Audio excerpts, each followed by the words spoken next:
kali akan masuk dalam sesi perkenalan terlebih dahulu sebelum memulai kuisnya. Untuk peserta pertama dipersilakan untuk memperkenalkan diri, lalu selanjutnya peserta kedua dan peserta ketiga lanjut memperkenalkan diri setelah peserta pertama selesai memperkenalkan dirinya. Saya Syahri Nisa dengan NIM B1A121235.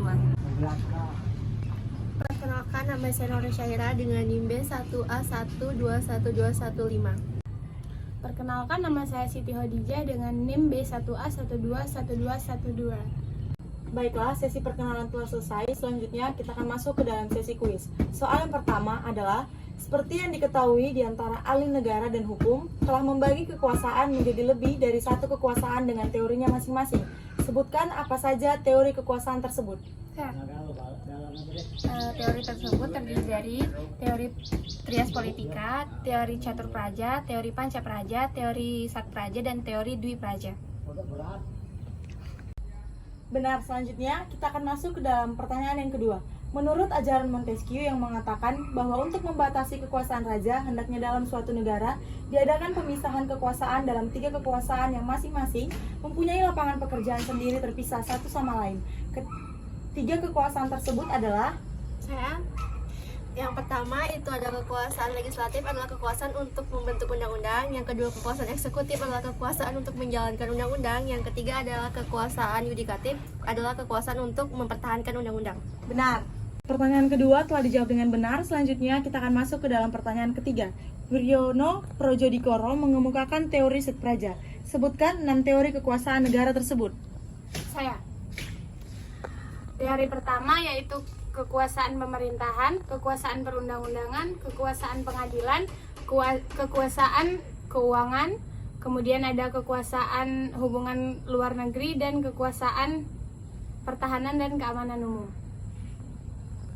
Benar. Selanjutnya kita akan masuk ke pertanyaan berikutnya. Donor mengemukakan bahwa dilihat dari segi sifat dan hakikat dari fungsi yang ada dalam suatu negara dapat dibagi menjadi 2 golongan, yaitu Saya.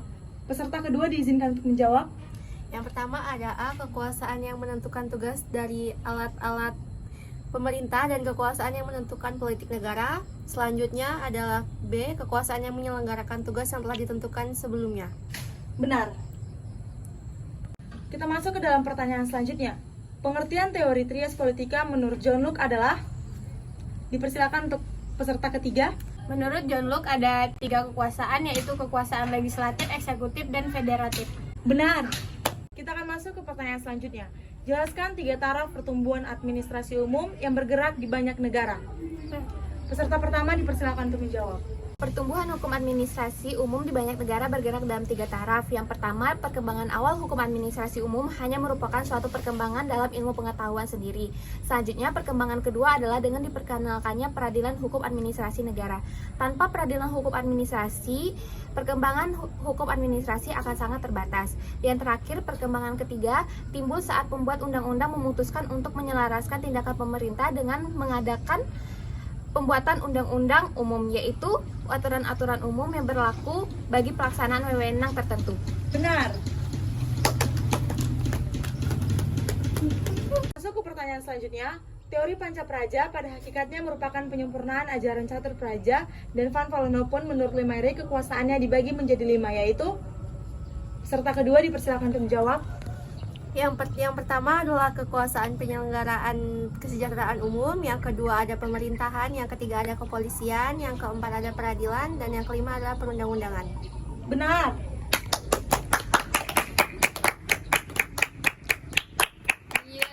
Kita masuk ke pertanyaan selanjutnya.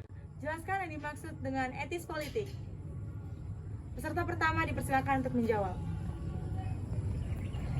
Etisnya politik merupakan suatu politik balas budi di mana pemerintah Hindia Belanda memberikan sedikit perhatian kepada rakyat Indonesia. Benar.